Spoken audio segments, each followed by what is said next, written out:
The Philippines, this is a like decade-old project. ADB supported Mark Copper in Marinduque, which resulted into one of the like template for a mining disaster.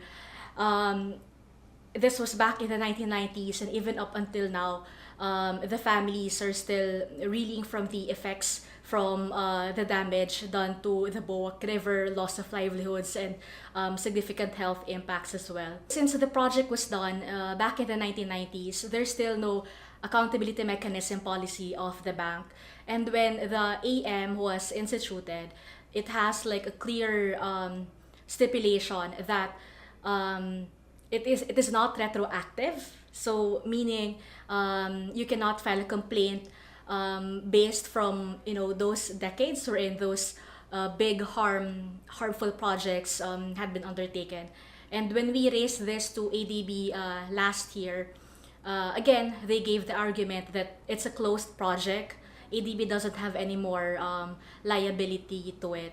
So it's really difficult for us to even holding ADB to acknowledge that they were in fact complicit, because they're fully aware that there's mercury already into the project, and yet they decided to support another complementary loan because the other financiers back then are pulling out.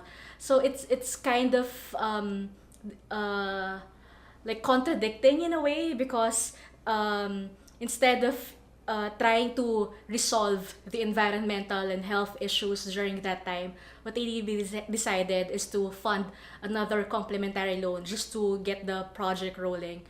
And we also asked for several project documents just to clearly establish that ADB's responsibility, it's complicit in all of this disaster that happened in Marinduque. They did respond to us. I'll give it to them, but it took them quite some time before they can share some project documents. And even those project documents, there's a lot of redacted information. So it's still a fight that we're trying to win. Mr. Groff said a while ago that it's not fair to say that there has been no progress done. So, what can we get your side on his statement? Yeah, with regards to that, I am also just rebutting what he said, that it takes time to change. For us, uh,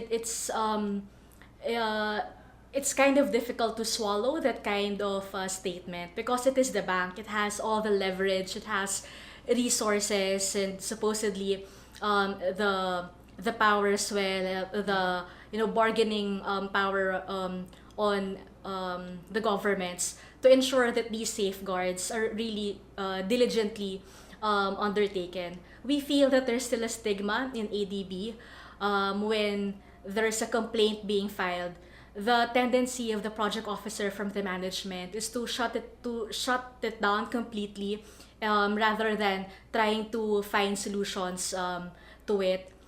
Um, in this time and age, we really feel that ADB should have stronger policies, and correspondingly the focus on implementation. Because of course, a policy on paper wouldn't really have any effect if it's not being implemented at the local level. So we would like ADB to ensure that first and foremost, that meaningful consultation is not just a lip service. It is really being undertaken by the bank at the project level in an environment which is free of any intimidation or threat or risks for project affected people to actually raise their concerns or even voice out their dissent. I think that is a healthy kind of environment in order for ADB to ensure that it is really promoting all of its agenda of eradicating poverty. In our side, I think I'd like to believe that we were able to really hamper ADB not only on the broad framework of the realities in Asia, but also bringing it down to countries and even to real people who have been impacted not only by this ADB policies, but generally on how it is in their respective countries. So again, these are not just statistics, but real stories. Again, not minuscule as compared to the breadth and volume of ADB lending portfolio that ADB should act upon. And it is also successful in the sense that I think VP Groff was responsive to a certain extent. He was also caught off guard. I'd like to believe that. Um, but there's a lot of things that needs to be done, and hopefully we can still remain as a network, as NGO Forum and ADB, as an independent network of CSOs in Asia to hold ADB accountable.